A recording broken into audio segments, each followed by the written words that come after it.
Uhali gani mwanamchezo wa Seba Sport, karibu sana katika Michezo Story na mimi Seba. Niko hapa kuzungumzia kidogo kuhusiana na timu ya taifa. Kumbuka hapo juzi kulikuwa na mchezo dhidi ya Zambia, mchezo huu ambao ulimalizika kwa timu ya taifa ya Tanzania kupoteza kwa goli 1-0, mchezo wa kuania kufuzu kombe la dunia, ingawa timu hiyo imeshatoka katika mashindano hayo, kwamba hata ingeshinda mchezo huo isingeweza kufuzu katika michuano hiyo ambayo inafanyika 2026. Lakini ulikuwa na faida huo mchezo endapo ingeshinda, kwa sababu hii michezo inaunganisha moja kwa moja katika renki za FIFA kwenye msimamo wa pointi zile kwenye ubora wa timu za taifa.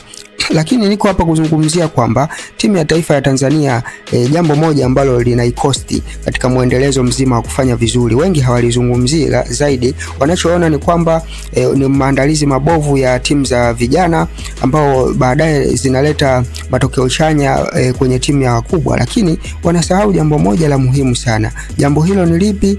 Ni falsafa. Timu ya taifa ya Tanzania nilichogundua kinachoikosti zaidi ni falsafa, aina ya uchezaji. Yani uchezaji wa Taifa Stars haueleweki. Leo atacheza hivi, kesho vile. Leo atapiga pasi hivi, pasi fupi fupi, kesho watapiga long balls ambazo zinakuwa hazina mpangilio. Ndio maana unakuta back pass zinakuwa nyingi sana katika kikosi hicho, kwa sababu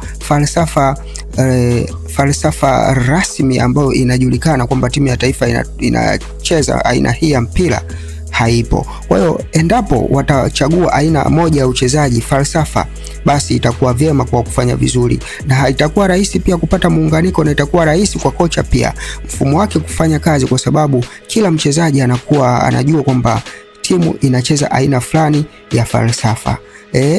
Hii inarahisisha sana kufanya vizuri na kuwa na muendelezo, na hata mkipitia changamoto ya timu kudrop, mnajua kwamba changamoto ni kocha, inakuwa rahisi kugundua kwamba changamoto ni kocha ama la.